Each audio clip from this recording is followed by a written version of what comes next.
This is an unofficial, fan-made audiobook. All original stories are owned by Wizards of the Coast. If you are enjoying these stories, please consider subscribing to my Patreon over at patreon.com/voxoraculum for some special patron-exclusive content. Thanks. On with the story. Magic the Gathering Story, Episode 4, Into the Demon's Realm. For once in her time on Kaldheim, Kaya didn't need to worry about the cold. On the other side of Tyvar's omen path, a blast of hot, noxious air had greeted her. The sky was the first thing she saw, rolling dark clouds without the memory of a sun. The only light to be found came from the red thunderbolts that occasionally split the sky and the orange glow rising from somewhere below them. Kaya stood with Tyvar at the top of a ridge of black, jagged rock. Over the lip, she could see a tarry morass spiderwebbed with smouldering orange ruptures, a vast expanse of lava whose surface had partially hardened into great chunks of black pumice floating on molten rock. Now and then, a pocket of lava would burst into a molten geyser, sending glowing chunks of lava spattering into the air. It was hard to imagine somewhere less hospitable to life. And yet, Tyvar seemed to look at the apocalyptic vista with nothing short of wonder. "We made it," he said. "I wasn't sure we could." "What's that supposed to mean?" asked Kaya. "The gods sealed this place long ago, after Varagoth first escaped, with powerful runes of warding. I've never opened an omen path here. No elf has. But Tibalt may have somehow damaged the wards." That sword. It hadn't been any kind of magic she'd seen before. Nothing like the portal Alrond had opened. "We've got to get that sword away from him. If he can rip open the doors to this place, who knows what else he can do with it?" Tyvar pointed behind her. She turned, hand automatically reaching for her dagger, and finding, she remembered a moment later, nothing. It wasn't a threat he was pointing out, anyway. Down on the partially cooled surface of the magma lake, a few oddly straight lines were carved out of the web of volcanic ruptures. After a moment, her eyes adjusted to the low light, and she saw what had been carved into the basalt, waiting for their arrival. An orange, molten arrow. Well, among the many things Tibalt's been accused of, subtlety's not one of them, muttered Kaya. In an easy, almost practiced motion, Tyvar hopped over the lip of the ridge. He kicked off a spire of rock, then slid down a slope of glassy gravel. His momentum stopped just in front of the magma flats, where he looked back up at her. "Coming?" Fun as it would have been to hop between lily pads of cooled stone, Kaya didn't feel like taking a dunk into lava if she missed a jump. Apparently, neither did Tyvar. Once she'd gotten down to the edge of the lake, he'd pressed his fingertips into the blackened shore and closed his eyes. "Hang on, I want to try something." Across the magma, the basalt shore began to creep out. The stone didn't just expand or double up on itself either. It seemed to grow, tendrils of rock twinning together, knitting themselves into a bridge. When he opened his eyes, Tyvar seemed just as surprised as she was. She stepped gingerly onto it. It was subtly rigid, latticed in places in a way she didn't think stone was naturally capable of. It was, she found herself thinking, oddly beautiful. First, he turns those trolls to stone, now this. The kid's a transmuter. But that wasn't all he was. Somehow, Tyvar had sparked without realizing it. Gone all the way to Zendikar, just thinking it was another one of Kaldheim's realms. Back in Notvold, when he'd opened the Omen Path, Tyvar had made it clear that he was going in whether or not she was coming with him. If he was just another headstrong hero, intent on some glorious death, Kaya would have let him go. After all, Kaldheim had no shortage of those. And she had work to do. But Tyvar was a planeswalker. and didn't know what that really meant. Somehow, it seemed like a waste to let Tibalt kill him, before he'd seen more of the multiverse. She tried to tell him a bit about it as they walked. "These planes are like realms, then, and connecting them. An even vaster world tree?" he said. "Well, without literal branches, and no giant animals in the space between. At least, as far as she knew. More importantly, they're not connected in the same way. Portals don't just show up, and there aren't spells for crossing between them. The only way to move from one to the other is to be one of us." "A planeswalker," said Tyvar, kicking a hunk of blackened pumice off into the lava. "A fine offer, but I think I'll pass. There's glory aplenty for me in Kaldheim, and more realms than I could explore in one lifetime. Besides, how would people know to tell stories about me if I left the world tree altogether? I'd have to start anew each time." "Yeah," thought Kaya. "That's the tricky part. New friends, new enemies, new rules to every plane. Always the stranger, the newcomer. Dropped again and again into other people's squabbles, other people's wars. It was exciting at first. Then, after a while, it got exhausting. But, like it or not, it wasn't a choice." Kaya grabbed him by the shoulder and spun him around. "You don't get to pass, kid. That's not how this works. You're a planeswalker, whether you like it or not.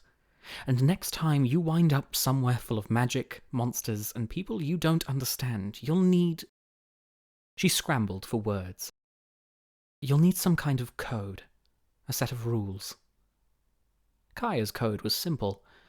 Do no harm. Unless they had it coming, and somebody's paying you for the privilege. Sure, once or twice she'd gotten mixed up in messes she should have stayed out of. Now and then, if she was feeling charitable, she'd off a particularly troublesome ghost pro bono. But the code was important. It was the one thing that followed her from plane to plane, the only thing she could count on. What would Tyvar be able to count on when he moved on from Kaldheim one day? What glory or heroic tales would matter then? Tyvar pulled his arm free, his annoyance plain as day on those chiseled, yet somehow boyish features. "I have a code. The same one passed down by the warriors of Skemfar for untold generations. I'm in no need of a stranger's schooling on such things." "I'm just trying to help you," she said. Nobody had ever done that for her, and look how she'd ended up. Mercenary, thief, killer. Tibalt was in no position to accuse her of anything. But he'd been right. "I'm not a child, and I don't need your help. As I've demonstrated, I'm more than capable of handling myself." With that, he stormed off, down the path of black rock. Stubborn fool. Why was she even still here? She had other paying work on Kaldheim, after all. A monster she was supposed to be tracking down. She was still deciding whether to turn around when the first harpoon cracked into the blackened path, inches from Tyvar's foot. It was a crude weapon, rough iron ringed in barbs, and heavy enough to sink straight into the rock. For an instant, Tyvar seemed too stunned to move, and he didn't notice the second one screaming towards him. Kaya reached him just in time, turning his torso to ghostly light just as the iron harpoon whistled through him. He stumbled back, planted one hand on the path, and his arms turned charcoal black. "On our right," snapped Kaya. Cutting a path toward them through the chunks of cooled magma was, improbably, a ship. It reminded her of the longships the Omen Seekers had piloted, but while those were sleek and narrow, meant to slip into narrow channels and explore remote coves, this vessel was meant for only one thing. Spikes ringed the outer edge, cruel and narrow. The prow was an iron wedge with a chipped, battering edge. In place of sails, a sheet of flame seemed to billow and catch whatever unearthly current was pulling them closer. "Demons," said Tyvar. "Ready yourself." As the ship drew nearer, Kaya could make out 3 figures on board. On one, an iron helmet added rows of horns to the 2 that naturally curved from his forehead, a black visor concealing his eyes. Another had one hand replaced by a massive flanged mace, the ridges crusted over with blood. Near the prow, on an elevated platform, was the biggest. A thickly built brute with his right side covered in black iron plates. The membranes of his great wings were rent and torn from past skirmishes. With his left hand, he hefted another harpoon, leaning back for the throw. This one, Tyvar was prepared for. With a dancer's timing, he swiped his blackened arm across the path of the harpoon, knocking it into the magma. "We need to close the distance," he said. Kaya grimaced. "Actually, I don't think that's our problem." The ship was only picking up speed, the fiery sails stoked into furnace-hot gusts. 2 of the demons, the smaller ones, spread their wings and dragged themselves into the air with great, eager flaps. They didn't mean to just pull up alongside them. "Look out!" shouted Kaya. She dodged to one side of the path Tyvar had built them. He dodged to the other. Then, the ramming edge along the prow smashed into it, scattering basalt and cinders into the air. Kaya rolled to her feet in time to see the one with the mace hand swooping out of the sky toward her. He brought the weapon down in a colossal, diving blow that smashed a dimple into the volcanic pack where Kaya had been standing a moment before. Before he could pull his arm back, she stamped down on the flanges and phased it partially into the stone. He bellowed and grabbed for her, but she slipped free of his grasp, like smoke, hop-stepping back to the harpoon still embedded in the rock. It wasn't hard for her to wrench it free. Phasing it here and there did the trick, but the weight of it nearly tipped her into the magma lake. While she struggled with both hands to heft the heavy iron pole, the demon beat his wings furiously, heaving and pulling at the volcanic rock enclosing his arm. With a little concentration, Kaya turned the harpoon entirely immaterial, and then threw. When it left her hand, it went from weightless, insubstantial, to suddenly every bit as heavy and lethal as before, and travelling at a much higher speed. It punched clean through the demon's hammered breastplate and out the other side. The demon thrashed in place for a moment, the mace on his arm still melded with the ground, before collapsing. Kaya allowed herself a moment to exhale, then started forward. Planting one foot on the armor encasing the demon's back, she vaulted up onto the deck of the longship. On the other side, she could see Tyvar flanked. The demon with the horned helmet was chopping at him furiously with a pair of short cleavers lined with wicked, serrated teeth, and the big one she'd seen with his body half encased in metal kept him penned in with great sweeps from a spiked hammer. Just one blow from that looked sufficient to take the elf's head off. But so far, Tyvar had managed to stay just ahead of every swing. His arms, she noticed, were no longer the rough black of basalt. Now they were a molten glowing orange, as if he'd heated them in the forge. Each time he batted away the cleaver's blow, embers scattered and winked out into the air. He was quick, strong, and skilled. There was no doubt about that, but he couldn't keep this up forever. She ducked under the flame sail, shielding her face from the heat with one hand, and took a running leap off the side, landing with a less than graceful flop across the big demon's back. He was twice her height, probably more than twice her weight, and barely leaned forward at the impact, but she managed to secure a hold around his neck. With a thought, she wreathed her hand in that eerie light and straightened her fingers into a spear. Quick jab through the heart. Flicker out of phase and extract. Won't be too comfortable, but it'll get the job done. As the demon groped awkwardly around his back trying to reach her, Kaya jabbed her hand just to the left of the spine, rematerializing for an instant, and nearly blacked out from pain.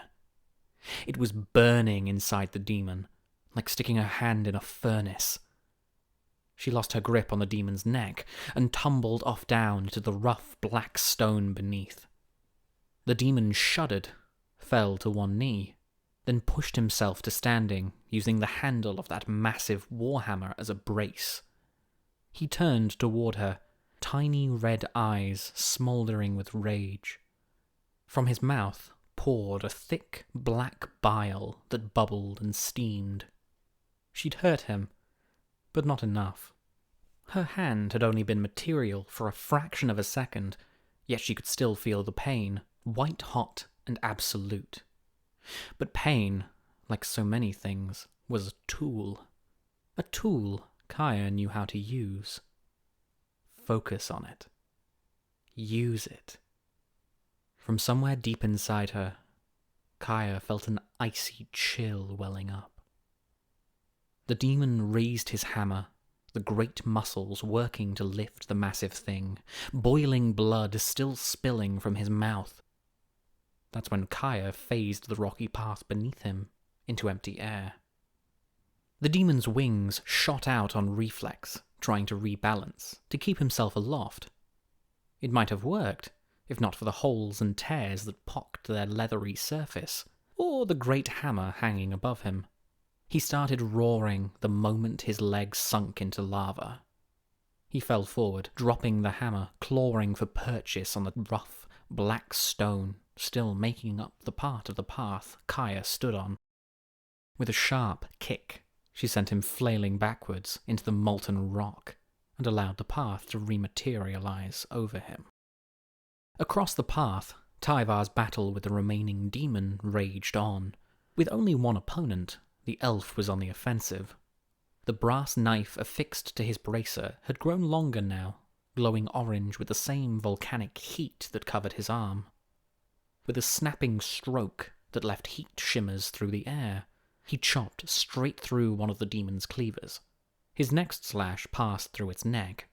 She heard a sizzling sound, smelled something worse than burning hair, and then the demon's helmed head bounced once off the basalt and into the lava, while the body sagged onto the path of black rock. The fight was done. Kaya's hand still throbbed awfully, despite the spell she'd used to fix the worst of it. She'd never had much of a knack for healing magic. It would likely be days before she had a full range of motion in it again. "That was amazing," said Tyvar. Yeah, said Kaya. "I saw what you—" "That Jarl was twice your size. Do you know how many humans, in all the sagas I've known, have slain a demon? Assuming you didn't talk things through with the other one, you bested 2. And without a weapon. The Skalds must hear about this. I'll tell them myself when we're finished." Thanks, said Kaya, caught off guard. So the kid can share the glory. If we plan on doing this again, though, I'd prefer to be armed. Something seemed to dawn on Tyvar then. "Of course. Allow me." He stooped over the massive hammer the demon Jarl had dropped before going into the magma. Kaya was about to protest. A bit heavy for me, not really my style, when Tyvar pushed his fingers into the black iron of the hammerhead as if it were mud. From it, he pulled 2 fistfuls of metal. One he dropped to the path where it clinked dully against the rock. The other nugget he held up and squinted at. "Terrible quality. But we can do something about that." He pressed both hands around it and squeezed, the muscles along his arms and shoulders going taut. When his palms came apart, he was holding a small oval, rough in parts, like the pit of a fruit. He knelt over and pushed it into the basalt, which took some doing. Afterwards, he did the same with the other nugget. Kaya watched, mystified as he scooped broken, charcoal-coloured earth into a little mound over each. "What are you doing?" "Everything has the potential to grow," said Tyvar, straightening back up. "Trees, people, we expect it from them. But earth and stone, too, given time and patience. Or, failing that, a bit of magic. I told you my abilities work differently in each realm I pass through. I figured, in a place as lifeless as this, anything would be desperate to grow. Even metal. And I was right," he said, grinning. She'd never heard of transmutation like this. "What about back in Notfold? What did you do to those trolls?" He waved his hands dismissively. "Easy. Torga trolls are creatures of the earth. They spend years at a time as little more than boulders, gathering moss. They're not far from stone as it is. I only coax them a bit closer to that shape." Then, before her eyes, something poked up out of the ground. A sprout, the same dark iron colour that the oval had been, but curling, unfurling. Then another from the other mound. Kaya watched as they grew taller and thicker as they sprouted tendrils that wove together in braiding latticework. When the top folded over the rest, falling into a D-shaped curve, she realized what she was looking at. A hand axe. 2, actually, grown from the ground like stalks of wheat. Tyvar reached over and pulled them from the rock, twisting as he did so, as if snapping off a root. Then he handed them to her, handle first. "You like them fast and light, is that right?" Warily, she took one. The whole thing was made of the same material. No rust, no blood, no imperfections, just cold, grey metal. The head of the axe, with those ornate knotwork patterns grown into it, was a lighter colour than the handle. Somehow, the grip was rougher, in a way that felt like it wouldn't slip from her hands. She flipped it into the air, everything rotating around a point just below the axe head, and caught it again. Well balanced for something that popped out of the ground. "Thanks," she said, tucking the axe and its sister into her belt. Tyvar slapped her shoulder and grinned. "I'm certain you'll put them to good use. Now, we have a villain to catch. Shall we continue?" "Actually," said Kaya, glancing back at where the demon longship was wedged into the black stone path, "I've got a better idea." As vessels went, Kaya had much preferred Kazima's longship. On top of its uncanny ability to take one wherever they needed to go, there was no chance of impaling herself along the gunwale or setting her hair on fire adjusting the boom. Luckily, Tyvar seemed to have a bit more experience sailing than she did, and once the demon ship built up speed, it smashed through the plates of cooled magma floating on the lava's surface without so much as a judder. The elf worked the sails while she kept watch from the prow. "There," she said, pointing ahead of them. Rising above an ash-grey plain was a vast, dark mountain. Where the peak should have been was a jagged, open cone that nearly brushed the rolling clouds above. At the top, Kaya could make out a strange light. It seemed to distort the air around it, like shimmers of heat, occasionally sending a rippling ribbon of uncanny blue or green streaking into the sky. Where had she seen that light before? Alrund. In Kaldheim, that was the light of the gods. But it was the same light she'd seen at the fringes of the portal Tibalt had carved open. Tyvar shifted the rudder, angling the ship toward the mountain. "That's the blood crag. Never thought I'd actually get to see it." "Great. Perfect. Blood crag."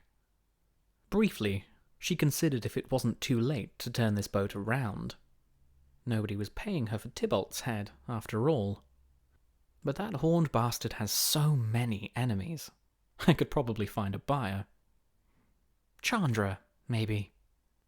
They left the longship beached along the slagged shore of the lava lake. Scaling the mountain, at least, wouldn't be the hard part. Shaped into the rock were an ancient set of stairs. They were worn with age. And slightly too large for Kaya or Tyvar to climb comfortably. Carved into this place many millennia ago for the bloodthirsty inhabitants of Immersterm, not for elves or humans. But they were manageable. Partway up, something caught her eye. Movement below them on the magma lake. Kaya paused, her back to one of the huge and faintly warm steps.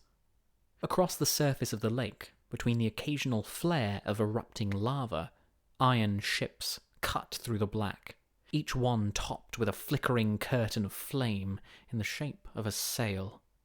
It was too far for her to make out any figures.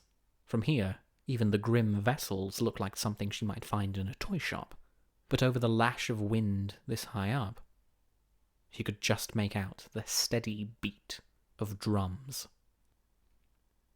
"By the Einir," muttered Tyvar. "There must be dozens." "Hundreds," said Kaya.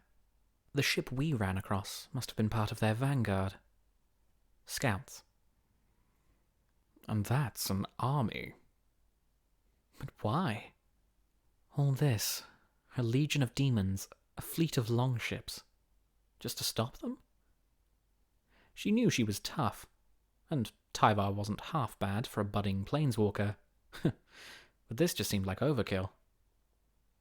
Unless they weren't here for them at all. "That sword," said Kaya. "It opens portals, rips holes in the space between realms." Tyvar stared uncomprehendingly at her. Kaya grabbed his shoulders and shook him. "Kid, he's going to start a Doomscar." "Correction," came a voice from above them. "I already started it." A bolt of searing flame shot down from the switchback of stairs above them. Kaya threw herself to one side, just in time to feel the heat lick against her face. Grinning down at them from the ridge above was Tibalt. A curl of red, jittering flame wreathed one hand. In the other, he held that sword of shimmering, colourful glass. "We've got to get that sword away from him," said Kaya. Another ball of flame arced through the air, turning the rock molten where Tyvar had been standing a moment before. She went one way, and Tyvar went the other. Between the winding stairway path, wedges of black rock jutted from the mountainside. Evidence of tectonic shifts as savage as any denizen of the realm. Tyvar used them as cover, keeping low, climbing the slope in athletic leaps and bounds. For Kaya, things weren't so complicated. She beat a straight path for Tibalt, phasing through rock and fire and whatever else the devil threw her way. Nimble as Tyvar was, she quickly pulled ahead of him. 15 feet, then 10. Kaya slipped an axe from her belt and hurled it at Tibalt. It clipped his shoulder, sent him sprawling, and she drew the second axe. "Don't let him get up."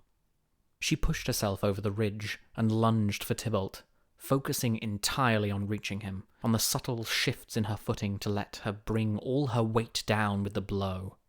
She saw, too late, the deep breath that was filling his chest, the puffing up of those red cheeks.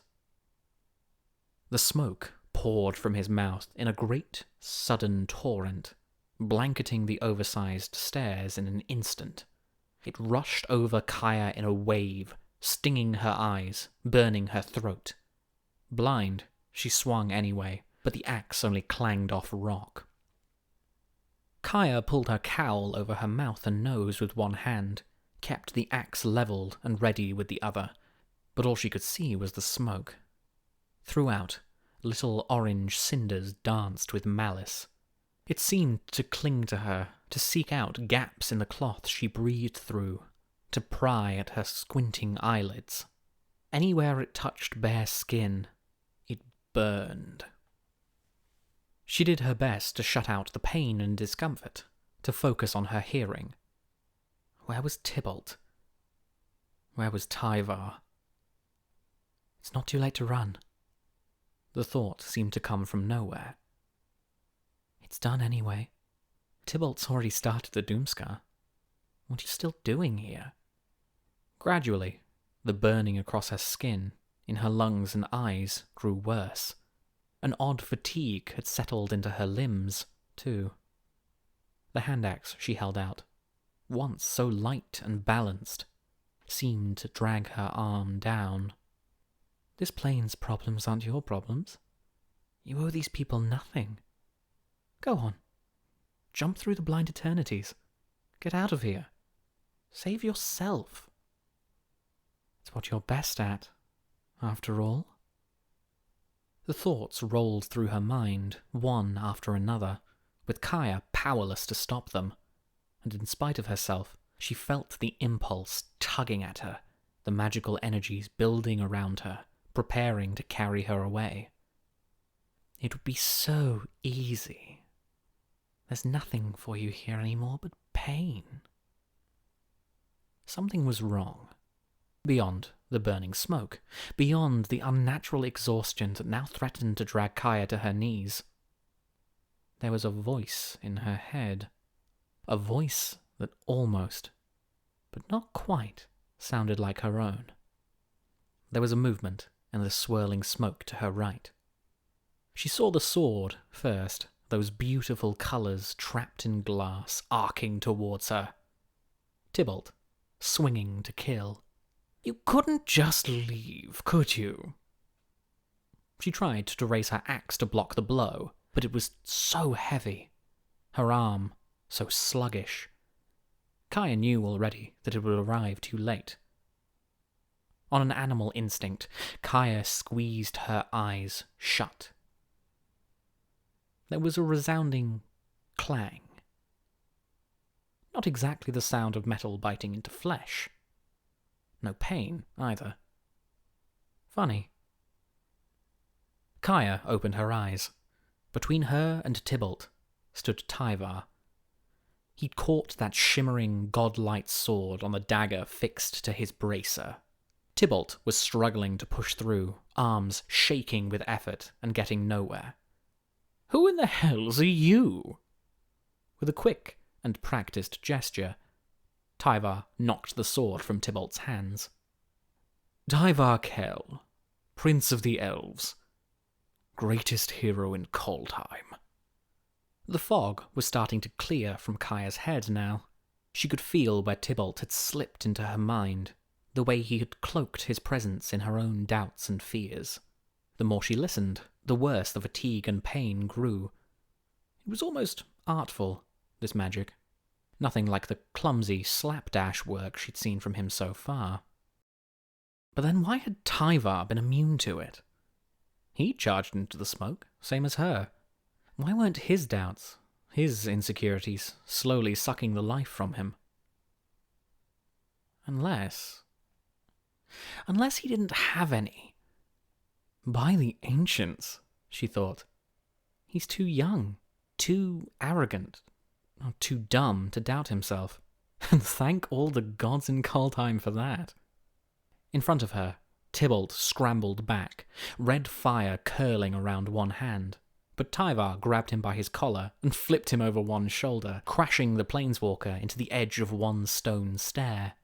The breath went out of Tibalt in a hacking cough, and with it went the smoke and the fire, dwindled to nothing around them. Tyvar pressed his brass blade to Tibalt's neck. Now, fiend, tell us what you've done. At that, Tibalt managed a grin. Go see for yourself, he croaked. Kaya felt the energy gathering around him, the magic a sharp, acrid taste in the air. She tried to shout. Then there was the sound of a fire catching on dry wood, and the back of Tibalt's eyes lit orange. Like burning paper, his body dissolved into a mass of orange cinders, and Tyvar stumbled back. He, sputtered the elf. He... Planeswalked. Yeah, said Kaya, pushing herself off the ground. Tyvar, thanks for helping me there. Of course, he said, recovering. But what if he returns? He can't. Well, not for a while, anyway. And if he does, he'll be no threat to us. Takes a lot of magic to jump planes. He'll need a while to recharge. Ah, said Tyvar. So we've won. It's over? Kaya glanced up toward the peak of the mountain, where those strange lights continued to coruscate and ripple across the ash-clouded sky. No, I don't think it is. On any other day, the sight of a vast well of blood resting in the cone of the mountain below them might have been worth a moment's regard. But from the peak of the blood crag, they had a clear view of the tear in the sky. It stretched, end to end, from where they stood to the middle of the lake of magma they had crossed. Kaya didn't know whether the heavy clouds of ash had blocked their view, or whether it was a new, fresh wound made during their initial ascent. Along the edges of the tear, spilling out and covering the sky, radiated that shifting, multicoloured light. By all the realms, muttered Tyvar. Inside, Kaya could see a shifting, kaleidoscopic tableau of landscapes. Craggy, towering mountains, fortresses of ice, plains of tall, yellow grass. It felt as though she was seeing into the whole of the multiverse, all of the plains rent open in one utterly wrong stroke. Any chance you know how to undo that? Maybe with the sword? She said. They'd brought it up with them, tucked into Tyvar's belt. He shook his head. My talents do have their limits, you know. Despite everything, the iron reek of blood, the tear in the sky, that forced a laugh from Kaya. It died in her throat, though, when she saw the first figures rising from the fiery lake far below them. With each beat of their leathery wings, they rose higher into the air, bearing swords and spears, halberds and hammers, the weight of the weapons and armour dragging at them, but not keeping them from their steady, dreadful progress. There must have been thousands of them, all headed for that hole in the sky, their invitation to pillage, to burn, to destroy not just one world, but all the worlds this plane had to offer. At their centre, rising from a ship with two vast masts of fire, was a demon that dwarfed all the others. In one hand, he dragged a great double-bladed axe. He seemed to be beating his wings with manic fury, bowling past others in his need for escape. She knew his name, even before Tyvar whispered it, dumbstruck. She had heard it spoken enough times during her time with the Omen Seekers. Varagoth. Kaya turned to Tyvar, who was still staring at the unholy flock rising before them. Tyvar, we have to go. This plane is about to go to pieces. He didn't seem to hear her. We need to stop them. We need to warn whoever's on the other side. Tyvar, she said gently. It's over. You're a great warrior, don't get me wrong, but the greatest warriors in history couldn't change what's about to happen.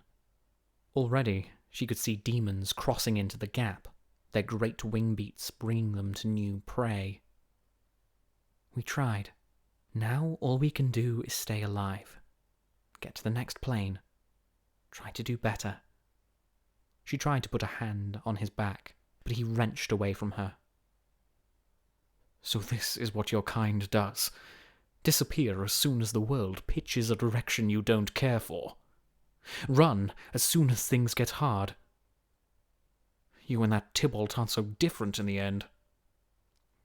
The words hit her harder than she expected.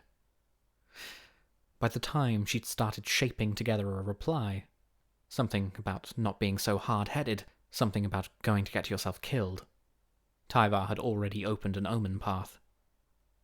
He turned to her. If this is what it means to be a planeswalker, I want no part in it. With that, he stepped through the doorway.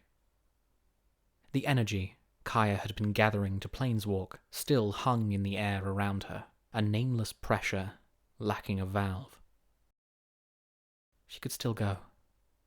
She should still go. It was the smart choice. It was her code. But she couldn't help thinking about those voices in her head.